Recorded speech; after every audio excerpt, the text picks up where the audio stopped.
Hey everybody, what's going on? TK here for tkanddrinks. We got a special What's the Story coming at you today because we're interviewing a meadery that's actually in the process of being put together. The cats at Retro Meadery there in North Carolina are trying to secure funding, trying to secure a location, and all that stuff. So go give them a check out after the interview for all that stuff. Also, I'd like to say a special thanks to all the interviews I've done before. Carlos, Brian, Nick, John, Dan, Jason. Really appreciate you guys giving me your time. I know everybody's busy, everybody's got stuff going on, but I really appreciate you taking those times out of your days to meet with me for that hour and a half or whatever it was. It's making these interviews all that much more special. So thank you to you guys for that, and on to the interview. Hey, what's going on, everybody? This is TK and Drinks. This is my What's the Story series going on today. I've been blessed with getting some cats that are starting their own meadery there in North Carolina. The cats from Retro Meadery. If you haven't seen these guys, go give them a follow on all the social media pages. They're on Instagram, on Facebook. I'm not on Twitter. You guys on Twitter? Oh, guys, yeah, good we're on question. Twitter. Are we? They might be on Twitter. Maybe. They do a TikTok. So, but anyway, search on all your social media platforms for Retro Meadery. These guys are coming up. They got a Mainvest page going for starting their meadery. So go give that a look. I'll add the little title and stuff down there and throw a link in the description once we get that up and everything. But today I'm joined with by Daryl and Matt, Daryl and Matt from Retro Meadery. How you guys doing today? Oh, wonderful. How about yourself? Good. I'm doing wonderful. Thanks for being here today. So the whole reason I even wanted you guys to be on this show is because I haven't seen anybody who's as actively like out there pushing their meadery, their new meadery, their up and coming meadery as you guys are. And you guys have been doing it for about, I'd say at least the past 6-7 months, if not longer than that, as far as like you guys have been a thing. So tell everybody kind of where you're from and what you guys are doing. Well, Mike and me are both from Southport, Wellington, Bergaw area, North Carolina. Okay. And then Daryl's in Raleigh, North Carolina. And, we kind of just all got together. And Daryl, you can pop in if you want to about how we kind of got started, which is we all just decided to try brewing. So Daryl got a beer kit and he got a mead kit. And we really enjoyed doing that together, and it was really, really fun. And then whenever we made the mead, we're like, mead's not too bad. Let's see if we can actually, make it without the kit. So we went and we got some honey, we got some ingredients, kind of put it together and went, wow, we might be able to do this. And that's kind of where Retro Meadery kind of got its start from. And we all work for the same company. Of course, Daryl works in the one in Raleigh, and Mike and me both work at the one at the Brunswick plant. That's just kind of how we met and kind of got started. Very cool, guys. So a couple guys that had some interest in some home brewing and decided that during the middle of a pandemic that we're gonna open a meadery. That is serious cojones, gentlemen. I applaud your bravery and your courage. I am a bit envious that you guys are getting to do something like that. That is very cool. So what made you guys pick, say, a meadery over a brewery? Well, unfortunately, the craft brew market is pretty saturated. For sure. There's I can't even count the amount that are up here, and I know there's a lot down in Wilmington as well. So it's kind of a market that's untapped. There aren't very many meaderies across the U.S. So I think it's something around 400 now across the entire country. The craft beer market definitely seems incredibly saturated, almost overly saturated. But as long as they can make good products, I really don't. I don't see a problem with that. So that's why I'm excited to see you guys what you guys do for your products, man. You guys have such a unique theme to your meadery as well. You guys are going to be themed with retro video games and retro memorabilia and have like movie nights and stuff like that. Oh yeah, that's pretty much how it is. We all kind of grew up like the same era there. Yeah. 80s, 90s. That's kind of our jam, and we're all kind of like big nerds too. So all that kind of stuff is it's fun for us, so why not share that fun with everyone else? So how did you guys come up with the whole retro theme? Was it like a group effort, or did somebody kind of put an idea out there and just kind of grew from there? We actually had a brainstorming session one night. I think it took us like 2 hours. We were just throwing stuff back and forth. Yeah. I'm not entirely sure who. It might have even been Agnes, Mike's wife, that came up with it, but or maybe it was Casey. I don't think it was one of us three. Okay. But Yeah. someone threw it out there, and we were just like, you know what? That's us. That's very cool. Yeah, I'm a huge video game collector. I've got everything from the Atari all the way up to the Xbox. So, and talking about it, I'm like, yeah, that's great because, who doesn't like a huge game room? We've actually got a room dedicated in our house, and you just walk in, there's just games all over the wall and stuff. And anybody I've ever taken in there has been like, wow, look at all this stuff. Boy, this brings back, childhood memories. Do you have this game? And then you pop it up and be like, oh my gosh, I've got to play that now. And it's just that nostalgia feel that we really like, that it's like, gosh, that warm, fuzzy feeling. And that's what we want whenever, you come into the meadery and you're like, wow, this is really taking me back. And then you've got a really good product on top of that, to kind of seal the deal. Oh, yeah, that sounds like a solid win of an idea. Here in Phoenix, we have I think there's two different places now, but it's called a barcade. So it's like a video arcade and a bar at the same place. They have like cabinets and air hockey tables and all that type of stuff. You guys plan on having actual like cabinets and consoles at like the tables and stuff that people can play, or is it just going to be more of like the theme look around the place? Actually, Mike's actually actively collecting. Both. Yeah, that's actually what I was just about to say. Yeah, Mike actually has picked up at least one. He actually built one himself, an actual arcade that he's had for years. Then he just picked up one, about a week ago or last week, I think, Daryl? Yeah, we've been actively looking, and we're hoping to possibly have some behind the bar that you can kind of maybe plug into the bar and actually use the actual controllers and control it, and watch sporting events and stuff like that, but then you can flip it over and actually play the retro games. That would be freaking rad. I haven't seen anybody do something like that. Like I said, I've seen them where they had like consoles at the table and you can like check out games from behind the bar and stuff, but where you could actually play on like the big screen behind the bar, that would be pretty freaking legit. So I'm assuming then you guys are planning on having a whole tasting room and all that stuff? We got the our location scoped out. It's a very large location, so we're planning on segregating part of it for the actual making of the mead, aging, bottling, all that fun stuff, and then we are going to have our tasting area. We have a little arcade area, so we're hoping to go all out and basically same thing as like a barcade, except it's mead. Got you. I like that idea. I think it's going to be pretty solid. And where are you guys going to be located? In North Carolina, right? Yep, down in Bergaw. Okay. That's correct. Yes. Yep, little town, little north of Wilmington. Okay, as I say, for us simpletons that don't live there, are you guys closer to the water side, closer to like the South Carolina side? That's kind of going away from the water a little bit. You'll still be close to it. It'll still be kind of on the beach side. But you're kind of going north of it. Yeah. Are you worried about any of the competition that's out in that area? Because like you got Honey Girl out there, you got Viking Alchemist just right down in Georgia, you got Black Heath right up there in Virginia, I believe. Those are some solid meaderies out there. You guys gonna bring the fire, so to speak? We're actually offering quite a few different flavors. What we've seen hasn't offered a whole lot. So, and ours is pretty unique in some of the flavors and the labeling that we've got. Definitely. Also, we're the only one on the East Coast. I believe that's right, Daryl. That's close to the coast, yeah. That's going to be, yeah. But it's also surprising how supportive other meaderies are.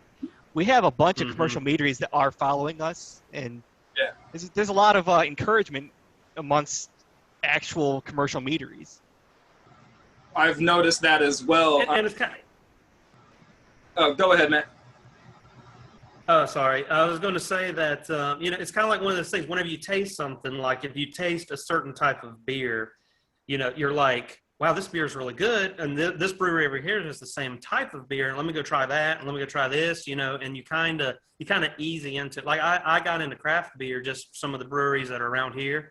And now anywhere I go, like I'm traveling right now in Tennessee, I've picked up, you know, a couple of different craft beers because I really like those.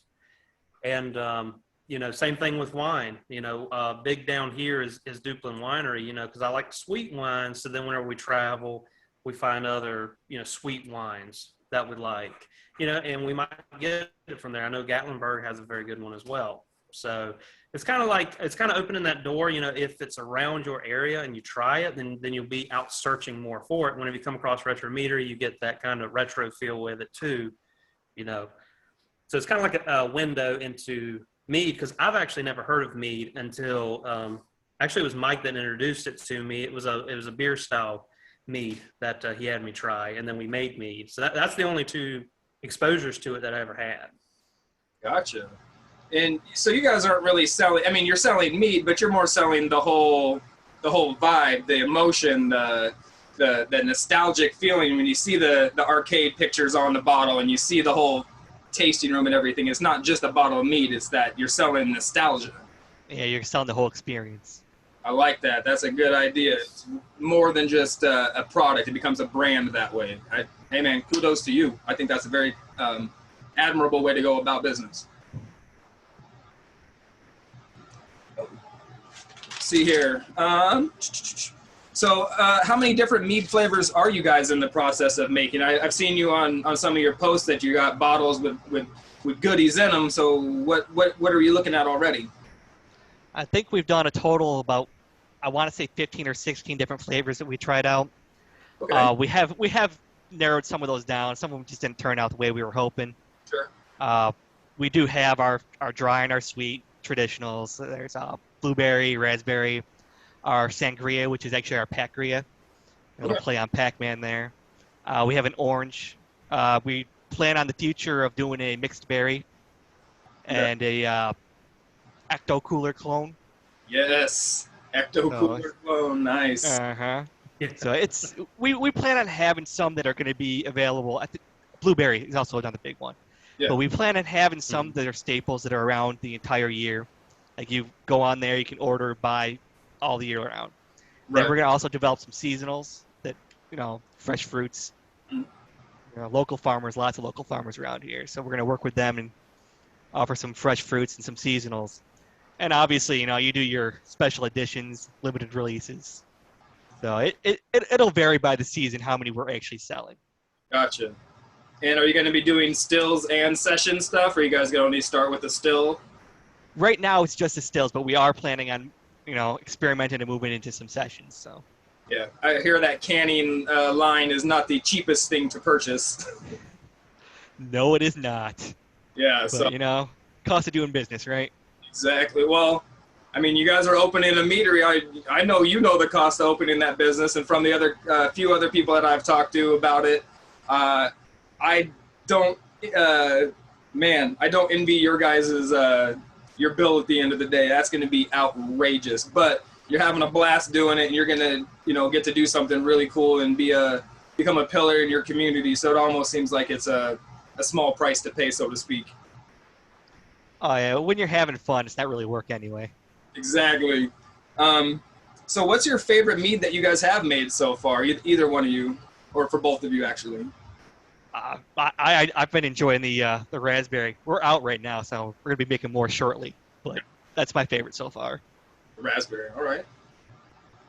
Matt? I'd say probably the raspberry and the sweet traditional that we have are my two favorites, because I really like that real sweet one. Gotcha. So are you going to lean more towards lots of the sweets, the berry bombs, the dessert meads and stuff like that?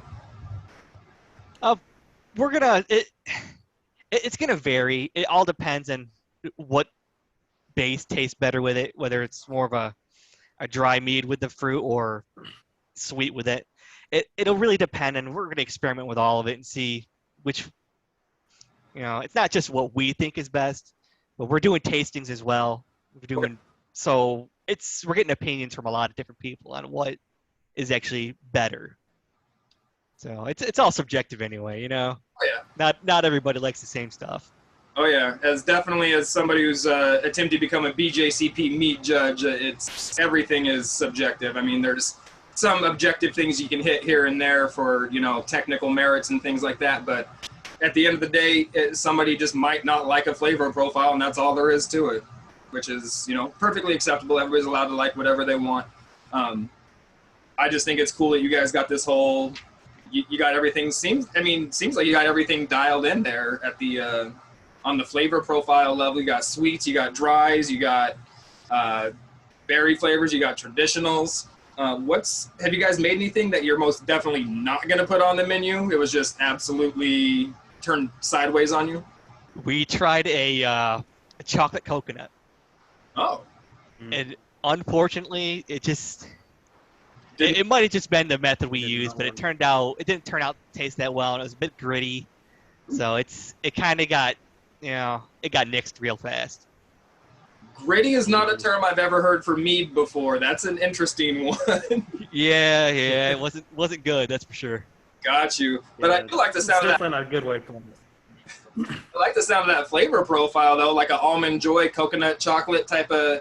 It's not one that I've seen around too much anymore, or at all, when I've been looking. So, man, if you guys could do something like that, get it dialed in, maybe. I think there'd be a real market for that one.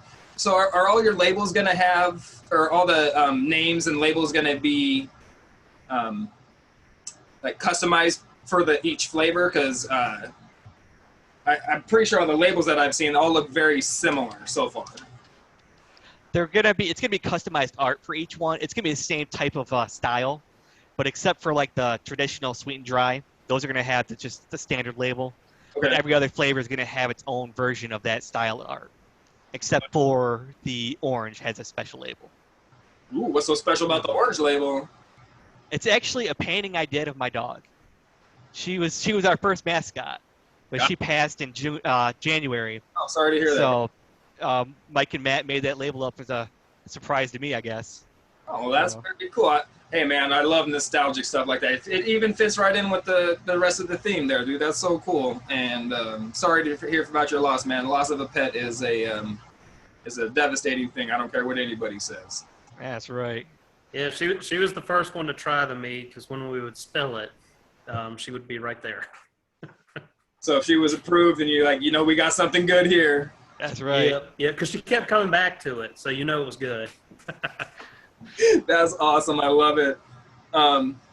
So do you guys plan on having like a restaurant or doing food trucks or anything at the meadery once it's open? Yeah, that's something we're going to be looking at doing, maybe possibly in the future, just doing just starting out kind of small scale and then maybe working up to do a food center to the side. There's actually a place that we'll be moving that's actually right beside where we want to get into in Bergaw that we might be able to take over at some point. Gotcha. That would be pretty cool.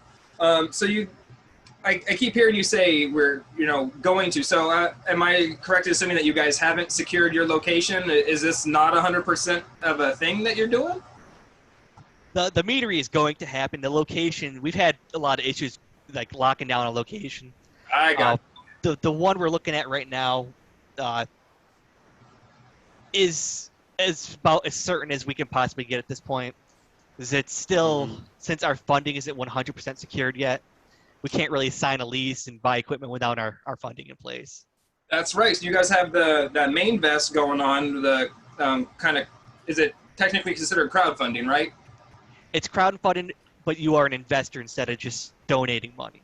Right. So you do get paid out of profits from the meadery instead of just that money being donated to whatever. Gotcha. Or like Kickstarter, where you're getting like selling T-shirts and stickers and stuff like that. You're actually becoming a partial investor. So now that's an interesting situation. How is that going to play out in the future? Are these people going to be forever investors? Be like, Nope. It's a set term. I don't remember if it's 4 or 5 years that you pay back on them. So, but I remember everyone that invests gets a percentage on top of what they invested. So say right now, if you invested $1,000, you'd end up getting back $1,700. Gotcha. So okay. it's it is a set percentage over a set period of time. Got you. And those people get that money back regardless of how well the meadery does? Unfortunately, they do not. It is an investment, so there is risk to it. Gotcha. So you're basically investing in the business. So you're hoping that it succeeds. Right. But all the financials are there, all the business plan is there, and everything. So you can look at it, determine if that's a risk you want to take or not, and Right. you're investing in us. Investing in Retro Meadery. Mm-hmm. I like that opportunity. I had it open and now it is closed on me. I was going to see exactly where you guys were at because I think last time I looked, you were doing pretty darn good on there. What's your main goal, or what's your dollar goal? We have a minimum goal of 80,000, Okay. and the maximum target is 100,000. Okay, and as of today, as I just pulled it up here, it looks like you guys are sitting right at 31K even, man. You got 13 days to go. So TK and Drinks viewers, we got to get out there, get these guys some love, get them some money, do whatever we can do to help bolster their dollars because I want to see this thing happen, you guys. This is the coolest theme for a meadery I've seen in a long time. So all 10 of my viewers, we all got to pull up and come up with like 50 grand tomorrow. Man, that's freaking awesome. And so this whole thing is all okay. So I got to see some of the labels here. That's very cool. I like that. I wish I could pull that up here on my old computer. Oh, I guess I can. Here we go. So these are some of the labels that you got going on there. So if people can, that was absolutely terrible. There we go. A little better there. So you're gonna have this kind of like arcade theme going on to and this particular one now is that was why I was asking because I'd seen this picture and I got multiple flavors there looks like multiple flavors, or is that just different colored bottles for the same flavor? I think that actually might be one or two different flavors. Oh, okay. Those labels will be used for the traditional sweet and dry. Oh, okay. So yeah, that's just our standard label. Gotcha. So that was okay. So that'll be the label, and then all the other ones will get the labels that with the more unique character designs and stuff like that. Oh, so here's the one that you guys were just talking about. Here we got the orange mead there. Yep. Must be up. Yep, that's the painting I did of my dog. Yep, that is absolutely beautiful. So that's going to be an orange, like a just straight up orange, or is it like a? Nope, it's just a straight up orange. With like wildflower honey or like orange blossom honey? It is a wildflower honey in there. Man, I am dying to try that because I am not a fan of orange blossom honey, comes to find out. This gives us weird taste that I do not care for. Yeah, we experimented a bit with the different types of honeys. We tried a raspberry blossom honey, which is really, really good, but you can't get it in bulk. It's a rare honey. Mm-hmm. And then we did try the orange blossom and the wildflower. Got you. So here you made a post last week. Actually, yeah. Now I see a bunch of cool swag here. Is all that swag available for purchase currently online? Actually, I think your wife made the shirts and the tumblers. Yeah, she did. We've got those as examples of what we will be selling possibly online. Definitely, we want to have a storefront inside the meadery. Sure. As you walk in, you can purchase stuff. I'm actually wearing one of the shirts right now. Yes. But yeah, those are just going to be example of things that we'll be able to do. Okay. That's very cool. I like that. So when you're saying blueberry and raspberry mead, you're talking about like a blueberry raspberry melomel, not like a blueberry blossom honey or raspberry. Correct. Yep. Okay. It is the melomel. Yep. So I'm a huge fan of traditionals for some absolutely bizarre reason. Do you guys plan on doing more than just your sweet and dry traditionals, like single varieties that you can get? Because palmetto honey is amazing, and you guys are right in that area. Yeah, we do plan on trying out some other honeys for just like generalized ones and also for special releases. Yeah. It all depends on what we can get in large enough quantities. You can get a blackberry honey, but again, it's not in huge bulk quantities and it is ridiculously expensive. Yes. But certain wines you can get in large quantities, and they aren't too bad. Yeah. But it all depends on how they translate into a mead. Some of them will make a good mead. Some of them you probably wouldn't want to drink at all. So, what's the plan if the funds don't come through with the Mainvest? Are you still planning on opening? You said the meadery is happening, so is that just going to put like a little delay on it? It would just delay it until we can secure other funding. Banks. Yeah. I'm sure you guys have lots of different avenues you're exploring to bring money, and this can't be the only one. Oh yeah, we've gradually moved from source to source to try to find one that's actually going to be successful for us. We had a Kickstarter that didn't work out. We had GoFundMe for a while. We got a decent amount on GoFundMe, but it wasn't anything even close to being able to start up with. Gotcha. And then Mainvest approached us and actually have walked us through posting the campaign. So they've actually done a lot of work with Mike's actually took the lead on that. So him and the Mainvest reps have actually done a lot of work to try to help us out. Yeah, that's very cool that they even reached out to you to make help make your dream happen. How long have you guys been working on this? When did you make the jump from we're going to be home brewers to we're going to be professionals? We started talking about actually opening it up. I think it was back in like September, so it really hasn't been that long. Gotcha. But we formed the LLC in December, and then that's when we started all the campaigns and everything. Got you. So I must have started following you guys right from the beginning, because that's I think about when I started seeing you guys' stuff pop up. That's so cool. And it's like you were saying earlier, the craft mead scene is very supportive and a very welcoming group of people. I haven't met anybody in the realm yet that's been negative or anything like that. Everybody's very much try to help each other, do whatever they can to help each other succeed, do collabs. One of the things that I've even heard from places like, hey, like you go visit a place, it's like, man, I can't wait to come back here. And then the owner's like, hey, yeah, that's great. We can't wait till you to come back as well. But have you tried any of the other local places? And I think that's a very cool thing that the local scene down there is being very welcoming and open arm to you guys. So, yeah, it's definitely a plus, that's for sure. Yeah. Yeah, definitely. Have you guys visited any of the other meaderies there in the area? None of us have yet. We're planning on hopefully going and visiting some, but we haven't made it there yet. We've been kind of worried about what trying to get started off the ground, and then we're going to try to venture out and see what else is going on.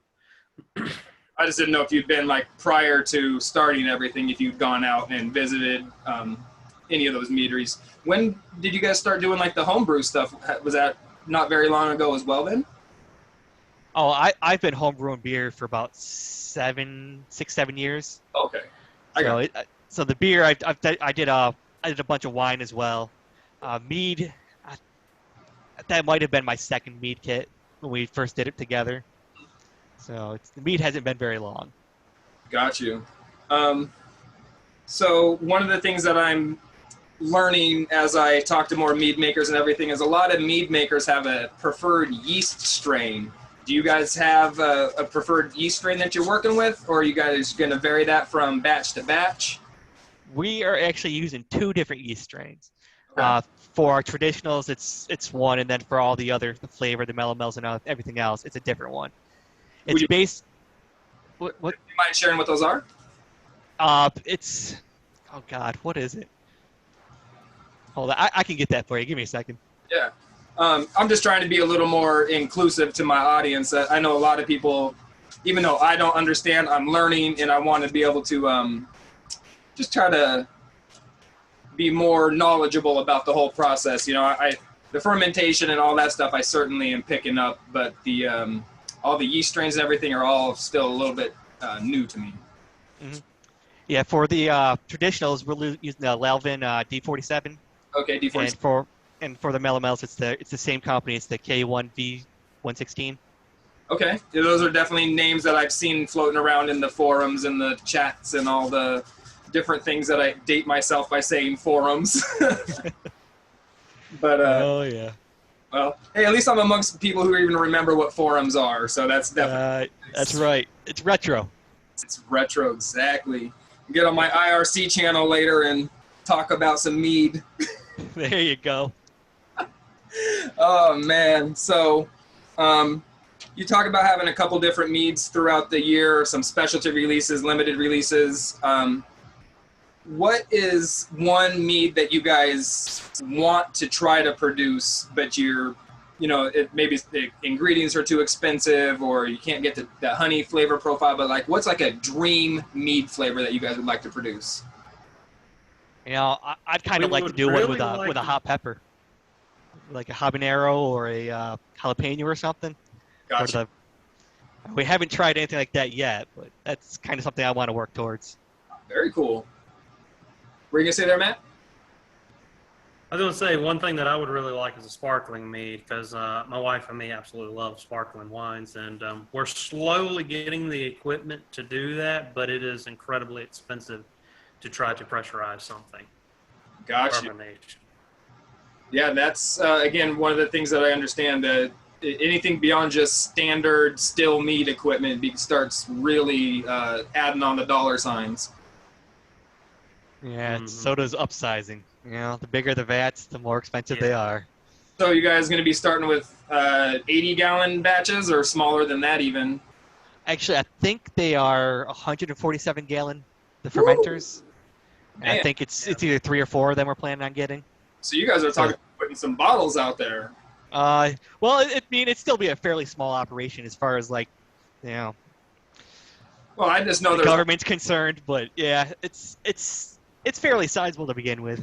I guess that's kind of what I was getting. Is like I know meaderies that are been around for 5 years or longer and still operate in 80-gallon batches. So that's pretty bold and brave of you guys to just go straight in for these big batches. But if you got a big batch and it sells well, and I mean that's just more money you can bring in that way too. So it's everything's a gamble in the beginning. You don't know what you don't know, and you don't know unless you try. That's right. Mm-hmm. So here's to you for that one, man. I really hope that all pulls through. So is there any commercial meaderies that you guys are just absolutely dying to go visit and try? Like at the tasting room? I don't know what you have available to purchase on your shelves there locally. I know we actually looked around to see, because we were going to take a trip up. I don't remember which one we're going to go to now. Matt, do you remember? I know. I'm trying to think too. I know it was quite a ways away. Was it? It's a pretty big operation to have. North of you guys? Yeah. It was definitely a plane ride. See, Brimminghorn's up in Delaware. You got Blackheath over in, I believe they're in Virginia. Yeah, there's some definitely got some further north than that even. Wow. I don't think Standard's over there. Space Time's up there. All Wise, the dude from the Disney Channel, his meadery's up there in New York. Melovino's up there. Bunch of other cats. Definitely got to get your thing going so we can get out to North Carolina and give you guys a visit. Let's see here. Let's learn a little bit more about you guys yourself. So I see here online, Matt, you're in charge of shipping and doing more of like the back end stuff, it seems. Yeah, kind of distribution altogether, shipping them to other states and local bottle shops. So I'll be in constant communication with bottle shops and get them what they need, and just try to get in as many around this area as we can. Now, do you plan on starting with distribution right out of the gate, or are you already in talks with local places? We will be in talk. We are in talk with local bottle shops right now. We've got a couple of them that are very interested in getting our product in. We've got a couple more that we've got to hit up and kind of start that conversation with. But yeah, we're going to try to get out into the bottle shops, and we're going to try to also do the shipping at the same time, because we've actually got several people all around the U.S. that will like it. Yeah. Even as far as California, we've got people that that are dying to try it. So as soon as we're able to ship, we'll be shipping them over there. Yes. You guys gonna jump on the Vino shipper right away then? Yeah, we're going to try to get that started as quickly as possible. Just start selling on our website as well. So can you apply for a license without having a location? We have to have a location before we can start applying for a license. It's one of those stupid catch-22 things. Mm-hmm. So yeah, that's definitely our biggest holdup right now is getting the location and the funding to get the location. It's just all kind of a dominoes effect. got you. So then, see, Daryl here says you are more of the head mead maker for the organization. So you picking the flavor profiles, or you said you were doing some bench trials there with friends and family? Yep, head mead maker is the rumor anyway, right? Yeah, it's basically it's the actual mead making process and all that. That's basically what I'm heading up. Okay. We're all involved in it. We're all, one person doing big batches really doesn't work out. So it's a group effort, but Cool. as far as like overseeing the entire process, keeping track of everything, taking notes, that all falls on me, which is fine because that's the fun part. The business side stuff, they can have fun with that. Well, as somebody who Yeah. I see on here that you're a big D&D player, so taking notes and all those type of things are right up your alley already. Yeah. Matt's actually, he plays as well. He's part of my campaign. Mm-hmm. So. Man, I see you got your cabinet that you made. Is there any video games that you would specifically like to have? Not necessarily the actual cabinet, but games that you're dying to have there for people to play? Well, definitely. I believe Mike picked up a Pac-Man machine. I think from the pictures I saw. So that was one that we really liked. We kind of want to stay probably in the 80s and stuff to start with. But not any particular cabinet at this point. Multi cabinets are really nice though. What you need to get is one of the old Ms. Pac-Mans, the ones that you actually sit down at. That like you used to have it like the pizza plate. You could sit there and play. Oh, yeah, the tables. Yeah. Yes, or Centipede. Mm-hmm. Those were the business. I remember those being super popular with everybody. So your partner that's not here, Mike. Mike. Mike. Yep. What's his role in all of this, other than collective effort stuff? Does he have an individual role, or is he? Yeah, he's basically the head of operations. It's like all the business side stuff that's not distribution. Gotcha. That's his arena. He's actually done a lot of the work to, communicating with everyone. He's the one you worked with to set this up. Okay, yeah. He's talked with a lot of local contacts because he lives right there in Bergaw. Gotcha. So he's been doing a lot of the legwork to get things rolling lately. So he's a huge part in it. And you guys have done a couple other interviews, haven't you, as well? Yeah, he's done one with I think 2 or 3 different newspapers. Oh, okay. I know there was talk about a radio, but I'm not sure if that was going to be an interview or not. Okay. So. Man. And what, I guess I might have missed it if you said it earlier, what made you want to start this in the middle of the pandemic when it was like, I mean, that's like I said, that's such a bold move. Are you to get out of that you're in? Go ahead. I'm not sure if we really, even considered the fact that we were in a pandemic, to be honest with you. It's something that we got excited about. So we're like, let's do it. Let's just do it. So, I mean, that could be part of why it's taking a bit longer to get financing and funding, because sure. Funds are a little tighter for people. Banks are holding out a little bit more. I guess that could be why part of it. That was kind of what I was implying. Is like, I understand starting the business when you're passionate about it, but man, it just seems like there's so many things stacked against you right now. But you guys are doing everything. It sounds like you got everything coming the right way.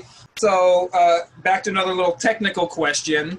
Back sweetening versus fermenting to desired sweetness. Where do you guys stand on that in that arena? Right now, all of our meads are, fermented to the sweetness we are looking for. We haven't been doing any back sweetening, although It's something we've been talking about for future batches or future flavors profiles. Mhm. So it really depends on what we're looking for from that particular flavor. I'm always just curious for my own knowledge. Let's see here. Fruit on your pizzas. You guys being from the South there, I imagine, are not too keen on pineapple on your pizza. Actually, I'm actually from up in New York. Okay. So, I mean, honestly, people can eat whatever they want. No. This is too divisive of a topic. I need a solid answer. No, that was a yes. Yeah, that's actually my favorite pizza. That's the only one I eat. That's a man of my own heart right there. And then, yeah, Daryl, you said you're a hard pass on the pineapple on your pizza. Yeah. No, it's not something I'm a huge fan of, But I won't begrudge anybody their choice. Oh, no, for sure. Definitely not. But what I mean is, like, there's just nobody that's just kind of, yeah, it's either yes, I'm all for it, or no, I'm not on my personal pizzas. So you're a dog person. You guys are all pet owners? Mike is not. My wife and me have a dog. Okay. And so do you live there in Tennessee then? And you just travel to North Carolina for business stuff? No, I live in North Carolina. I'm actually on my anniversary with my wife, my first year anniversary. So. Why didn't you tell me? Yeah, that's what. That's dedication, man. Hey, well, yeah. Thank you to the missus I heard in the background. I appreciate you letting me steal an hour of your husband's time. Of course. So, blinkers. Are we fans of car turn signals or no? Oh, that's one of my pet peeves right there. People need to use those things. They're there for a reason. Yeah, it's epically fail out here in Arizona, man. I feel like I'm a one-man battle out there. It's ridiculous. Yeah. I swear though, I don't think BMWs come with them. I'm just saying. I like that, man. So, Girl Scout cookies. If you were gonna only have one Girl Scout cookie type, what you need to buy? You got one box. Oh, peanut butter ones for sure. Yes, all about the peanut butter ones. What about my man Daryl? I don't typically buy them. I typically just give them money. But if I have to buy one, it's Thin Mints. Thin Mints. Okay, yeah, if you're going to buy one to give it away as a box of Thin Mints, okay, I definitely enjoy a Thin Mint cookie myself. I'm not a huge sweets person, though, Except for when it comes to sweet mead, that is. Well, that's alcohol. That's different. Absolutely. It's always different when it's got booze in it. That's right. What have you, what would you guys say, start with you, Matt, would you say has been the biggest difficulty so far opening the meadery? Definitely funding for sure. We thought originally that the location was going to be difficult, but I guess with the pandemic and people moving around, a lot more places have opened up, and it's just really just the funding at this point. The actual funding part. Would you agree with that, Daryl? Oh, 100%. So what kind of flavors are you working on right now that we haven't seen you post on any of your social media yet? I know we're still working on a coffee mead. Okay. That's one of them. Like the Ecto Cooler, we're going to start working on that shortly. Nice. We don't have any currently fermenting right now or aging right now that aren't already listed. Okay. I don't know if Mike has any at his house that he's done by himself. Guys, Tomorrow's actually. The only other one I can think of is the Kiwi Strawberry. We're testing with that one right now. Okay. Kind of like a gosh, somebody had the perfect what it is. Those come in the pouch, old school. Like Gushers? A Capri Sun. Capri Suns. Gosh, that just ran out of my head. Yeah. Somebody's like, what is this, like a Capri Sun? I was like, I didn't even think about that. That's a good one. Hey, that's a good flavor. I love a strawberry kiwi Capri Sun. Have you guys thought about doing any, like, I call them savory flavors. Some people call them, like, herbal flavors or metheglin type stuff. But, like, like a watermelon basil or something with maybe juniper or rosemary in it? We haven't done any yet, but we do have a list of ones that we want to try, and I know Mike wants to try a pumpkin spice one. Okay. So You've definitely got a playbook to pull from. So yeah, there's a lot of different ones that we could do, and the options are infinite. It's whatever comes out good, sounds good, tastes good. Hey, we'll give anything a shot. People have ideas, send them to us. Mm-hmm. We'll take a look at it. Have you? Oh, looks like Mike's waiting to get in here. Damn. Let's hope to see if it shows up. Oh, there we go. Oh, there he is. He's connecting. Yeah. Fashionably late. Fashionably late. Better late than never, I always say. Yeah, sorry about that. I was at kickboxing. Your buddy over here is on his anniversary, so so these guys have been doing your guys' product and brand a serious justice, my man. You guys, I like everything I'm seeing. I know my viewers are going to like what they're seeing. I love the labels, your whole everything you got going. Yeah, you got that cool background going on. Yes. I love the breakfast. Is this the Viking Breakfast Club? Yep, that's actually the scene from the Breakfast Club movie, if you look at it close enough. Yeah, and it's the actual characters and everything. It's not modified to be Vikings. Yeah, it's modified to be Vikings. We didn't want the actual characters because we don't want the movie infringement there. Yeah, definitely don't want to start bringing legal down on you there. Exactly. One of the things that they were trying to talk about, one question I had asked, if you could visit any meadery anywhere in the country, what meadery would you visit?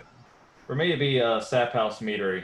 And I think the reason why, because listening to one of the Mead podcasts and the owner just talking about his passion and everything behind it, and that he wants to encourage more people to get into it. Yes. I think he's a down-to-earth individual and a lot of great ideas when it comes to his recipes and everything like that. But yeah, that'd be one place I'd like to go visit. Have you visited any other meaderies or any meaderies at all? No, due to mainly COVID and traveling restrictions and stuff like that, not really. But I have picked up several meads from several stores and tried them out. So I was going to say, of the brands that you guys have tried there locally, can you only get, say, like regional stuff, pick up from like Viking Alchemist or Honey Girl, or can you get stuff from out here on the West Coast? It's from where we live at, me and Matt, it's really not a lot of choices of mead. In the Raleigh area, there's a wine store that you can go there, and they've got a really tiny section of mead. Yeah. And it's really hard to come by mead in this area. And us actually being the first meadery on the East Coast, we hope to have more of that flavor of mead out there for people to really enjoy. There's a lot that we get that people don't know what mead is. They're first-time mead drinkers, which is great for us for our mead tastings. And we get really positive feedback from new-to-mead customers. Gotcha. You said, what do you mean by the first meadery on the East Coast? That's an interesting statement. East Coast of North Carolina, I should say. Oh, okay. Got you. Yeah, because there's some other ones that are more inland, but you guys are going to be right over there, closer to the water, Matt was saying. Correct. I think more inland is you're looking at about 3 to 4 hour drive before you hit the next one. Well, that's still actually not terrible. I mean, compared to some areas where you're talking a day's drive to get to the closest meadery. I mean, I feel terrible for people in like Alabama, not even commercial meadery in their whole state. It's another good place to open up. There you go, expansion. The expansion. I think that has something to do with laws and regulations. There got to be a reason there's not a commercial meadery there. But Matt was saying you guys plan on going straight to Vino Shipper, or not straight to Vino Shipper, but adding Vino Shipper in, towards the beginning. Are you guys thinking about distributing outside of your local area? Yeah, we're going to look at local distributors. We've actually talked to a marketing team in downtown Wilmington. they're on the pricey range for us, but hopefully when we start going and start getting our profits in, we'll be able to go with them to market out further out. So our plan is to start where we're at online as well, and then do marketing out of state and see how it goes. Just go from there.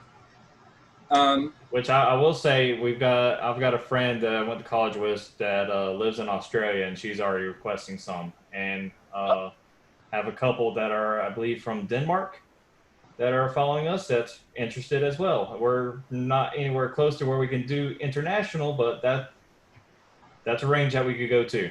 Yeah, I only know of one meadery out of the U.S. that can ship internationally, like legally. Superstition. Okay, if Superstition can as well, then that makes two. No, it was Moonlight Meadery up in New Hampshire. They're shipping all around the world. They're in like South Korea now, and somewhere else. But yeah, there's a very few places. I distribute here in Arizona, and I've got my federal importers and exporters license, and it is definitely a daunting thing, because do you guys have your TTB registration and COLA and all that stuff yet? Can't do that until we get our location, and once we have our location, we can order equipment, then we can file that paperwork. Gotcha. Yeah, that COLA is the thing that stinks the most, because they're the ones that tell you what can and can't be on your label. We had a meadery here in Arizona that wanted to produce a root beer mead, and they just wanted to call it root beer. Well, because there's no actual beer in it, they couldn't actually use the term root beer, so they had to change it to like root beer, like, you know, like a Boston type of accent on it or something. So it's just use the German way of saying it, root beer. Something like that, yeah. But it's just little things like that hold up, like the international stuff and making it a little more complicated. But man, like I said, kudos to you guys for doing everything you're doing. I love the whole theme there. I love the idea of having the bar arcade type thing going on there. What's something that you guys each individually want to get out there to my viewers, the world, everything that necessarily hasn't, a little something about your guys' meadery. Start with Daryl. Oh man. Well, I don't know. It's just I just want everyone to try mead. You know, it doesn't have to be our mead, but go out there and experiment. Go find somewhere. To have a glass. Have something you've never had before. Then come try ours. It's better. What about you, Matt? Any what do you want to tell the viewers, either about the meadery or wax prolific for a second? Yeah, just our labels are going to be pretty unique on the shelf, I would say. So I know for me, walking in, I've actually bought things because of the label, and it's kind of be a collector thing, Yeah, exactly. Yeah. So, just something to kind of display in a game room would be kind of cool, because I kind of sort of collect bottles sometimes and just have them sitting around. Especially whenever I want to go back to it, if I forget what it was, be like, well, let's see what was. Oh, yeah, there it is. There it is. That's what that was. Definitely. I'm the same way. I've got a handful of bottles up there. I would have probably 100 times more if my wife didn't make me cull through them and keep only the ones I really, really like.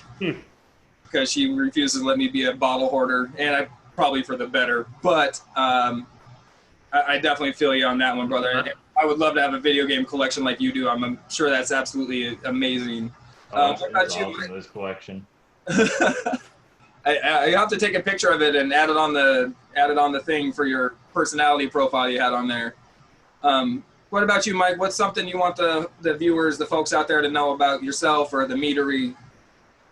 Yeah, sure. So I want to go ahead and start off by saying that my wife, she's originally from Germany. Mm-hmm. And being over there in Germany, they do a lot of recycling. They try to be as environmentally friendly as possible. That's kind of the same thing that we're trying to also pull into the meadery as well. Taking kind of like the standpoint that Bunker Hill Winery does. They've never purchased bottles. They've only used recycled bottles. Oh, wow.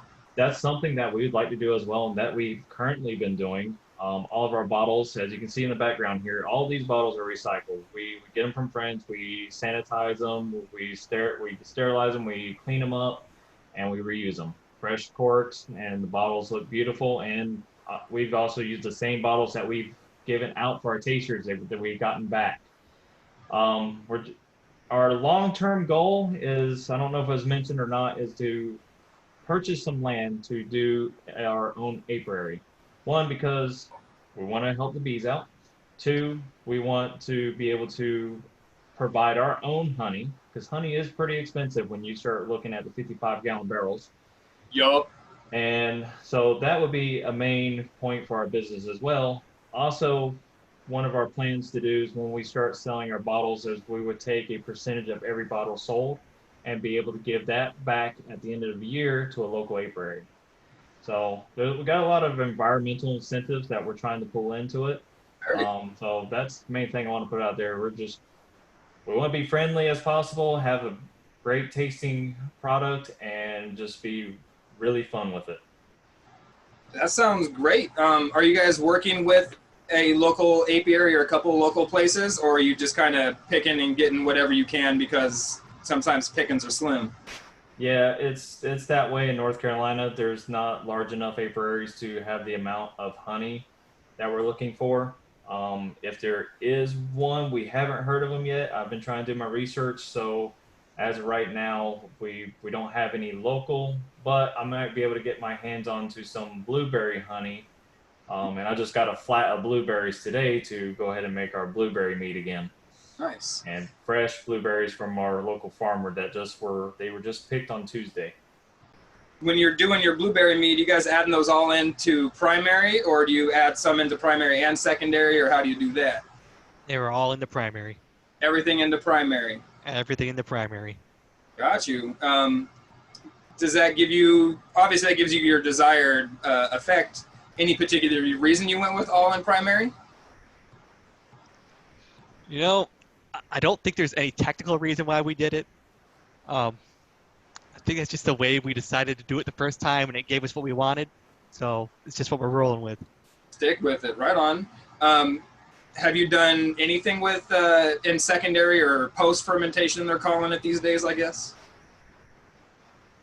We haven't done anything in big batches with it. I think we might have done one or two We small ones that were. we back sweetened the pineapple, and because once we had the primary, the pineapple in the primary, it gave us a really kind of, what should I say, Mr. Clean kind of taste. Oh, that's probably not desirable. No, but once we added some honey to the back end and let it sit for about 2 to 3 weeks, it actually tasted really good. Nice. You guys gonna do any like barrel aged stuff, or do you have a desire to do barrel aged stuff? It could be interesting. I'll let Daryl speak to that one.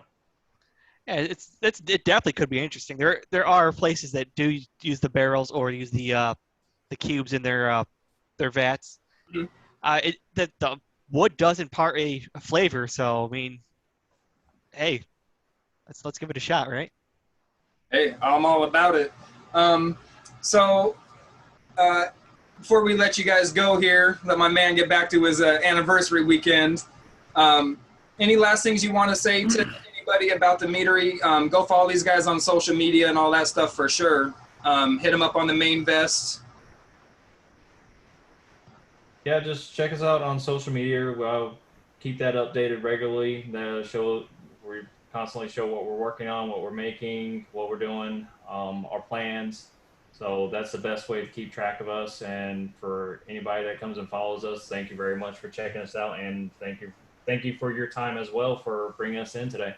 Oh yeah, I love doing this. I could sit here and just talk for hours and just wax on about mead related things, but I'll let you guys go. It's been giving me an hour of your time today. I would love to have you guys back on once you get a little further down the process to do like a update if you wouldn't mind. That'd be great. Right on. Well, I'll definitely stay in touch. And so again, everybody, all my followers, listeners, viewers, whoever you're out there, whatever you're doing, go follow Retro Meadery on Facebook, Instagram, TikTok, We didn't know whether you guys were on Twitter, Mike. You know. We're not as active on there, but I need to get more active on it. I'm trying to do all the social media on my own right now. I understand how busy that can be. So go follow these guys on their social media. Hit them up. Let them know you're interested in buying their products. Go donate some money to them on the Mainvest. Help bring a really cool retro meadery into life and help bring it to fruition. So thank you guys for being here today, and I will be in touch in the future. All right. Thank you very much. Have a good one. Thank you.